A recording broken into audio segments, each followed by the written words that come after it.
O casamento é a mais íntima relação que pode haver entre os seres humanos. Trata-se de uma relação intensa, exclusiva, uma relação perpétua e de absoluta, total intimidade. O casamento é uma das metáforas bíblicas que ressaltam mais profundamente a intimidade que Deus deseja ter com a humanidade. Essa ilustração é usada com tanta frequência na Bíblia e aparece de forma tão marcante no Apocalipse que é essencial que os estudantes da palavra compreendam o que Deus deseja comunicar ao usar. Veja, o Senhor utilizou o casamento para ilustrar a relação que ele quer ter com seus filhos, a relação que ele quer ter com a humanidade. E ele não podia escolher uma relação mais íntima, mais intensa do que o casamento para mostrar como ele quer se relacionar com seus filhos. Com que intensidade se efetiva a união matrimonial ou a união conjugal? Vamos ver lá em Gênesis 2, 23 a 25, quando o Senhor Deus efetivou o primeiro casamento. Primeiramente, a mulher foi formada a partir do corpo físico do homem. Isso quer dizer, a mulher é igual ao homem enquanto constituição física. E ao ser criada, Adão disse assim: ossos dos meus ossos, ela é carne da minha carne. Por isso, então, o homem deixa o pai e a mãe, deixa sua família original para formar uma nova família, se une à mulher. E quando ele se une à mulher, eles se tornam agora uma só carne. Uma nova família estabelecida a partir da relação conjugal. Ainda no texto bíblico diz que eles tinham intimidade total. Como é que a Bíblia diz isso? Diz assim: eles estavam nus e não sentiam vergonha. Portanto, era uma total intimidade, um relacionamento intenso, um relacionamento absoluto. A relação matrimonial é utilizada também por Paulo para ilustrar de forma concreta o relacionamento de Cristo com a igreja. Lá no texto de Efésios, capítulo 5, dos versos 29 a 32, o apóstolo Paulo recorda o texto bíblico sobre o casal se tornar uma só carne. Ainda mais, ele diz assim: o marido cuida da sua própria carne e alimenta. Ora, mas isso quer dizer a responsabilidade do marido de cuidar deste relacionamento, de cuidar da segunda parte desse relacionamento. Mas ele estava dizendo assim: eu estou dizendo isso não é somente para o casamento, para o matrimônio que vocês estão vendo, que vocês efetivam, mas estou dizendo com Cristo e a igreja. Cristo cuida da igreja. Veja a relação matrimonial, Cristo e a igreja. E ele diz que isso é um mistério. Qual é o mistério? Um homem mais uma mulher se tornam uma só. Aí a conta de aritmética não se efetiva, porque assim, um mais um é igual a um. Não mais um igual a dois, mas um mais um igual a um. Esse é um mistério. Assim como é um mistério do cuidado de Cristo para com a igreja. Os fariseus costumavam questionar Jesus sobre os diversos temas e também fizeram com relação ao casamento, a quebra da aliança conjugal. Diz assim: por que é que Moisés, então, deu ordem para que se separasse? Se o casamento é uma coisa tão importante, se o casamento é para ser perpétuo, por que Moisés autorizou que se desse carta de divórcio? Mateus 19, 8, o Senhor Jesus diz assim: por causa da dureza do coração. Por causa da dureza do coração, porque os homens e mulheres muitas vezes apresentam incompatibilidades e não pretendem resolver essas incompatibilidades. Não pretendem se acomodar um ao outro. Ficam carregando as suas próprias ideias, as suas próprias vontades, seus próprios gostos e não procuram, por causa da dureza do coração, se acomodar, se ajustar ao cônjuge.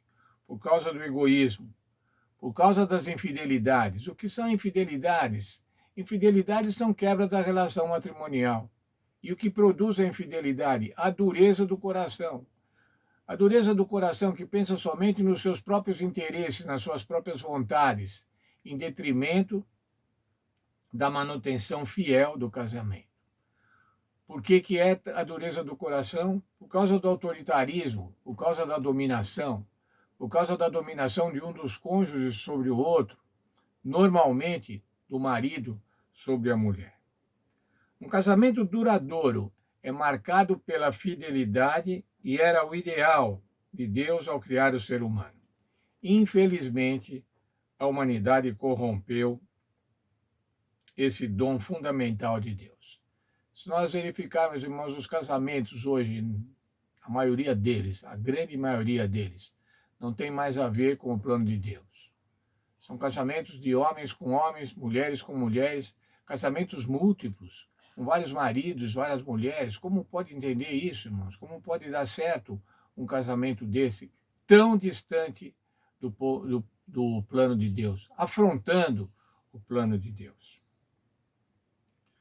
Os ataques de Satanás ao casamento. Pela importância que as Escrituras atribuem ao casamento, não deve ser coincidência que essa instituição divina sempre tenha sido atacada pelo inimigo.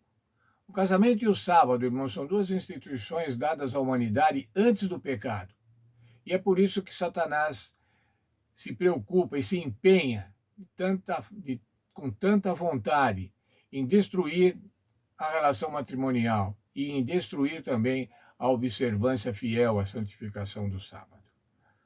O sábado, o casamento foi criado antes do pecado. E antes do pecado, irmãos, quando o Senhor viu a sua obra, se você olhar lá em Gênesis 1:31, ele diz assim: era tudo muito bom. Portanto, o casamento, irmãos, também era muito bom. Deve ser muito bom. O plano de Deus fez o casamento muito bom. E assim ele devia se manter se a humanidade obedecesse ao Senhor Deus. Nós podemos aprender sobre o amor de Deus ao observar casamentos funcionais, de acordo com o plano de Deus. Podemos sim, irmãos, ver muitos casamentos felizes, muitos casamentos realizados conforme o plano de Deus. E aí nós vamos aprender nesses casamentos funcionais, isso é, nesses casamentos que funcionam conforme o plano de Deus, nós vamos aprender sobre o amor de Deus.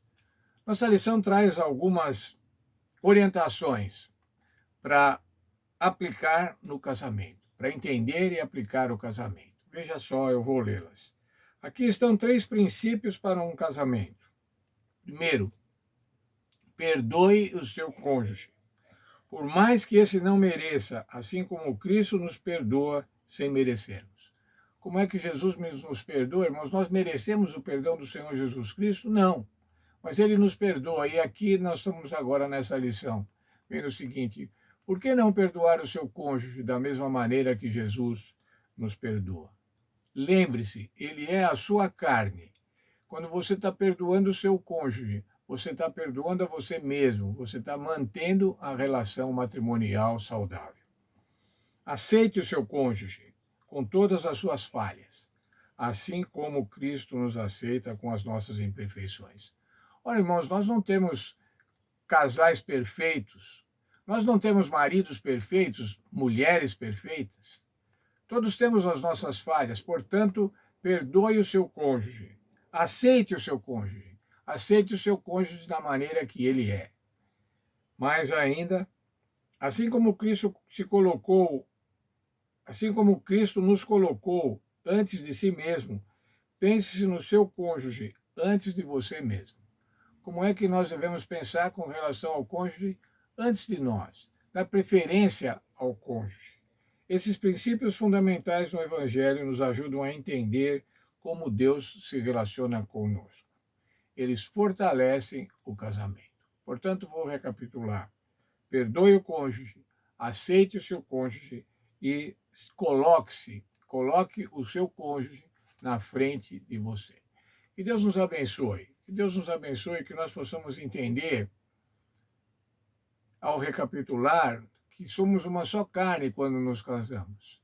E isso é para a nossa felicidade. E eu desejo muito, muito mesmo, que todos nós tenhamos casamentos felizes, casamentos funcionais, casamentos de acordo com a vontade de Deus.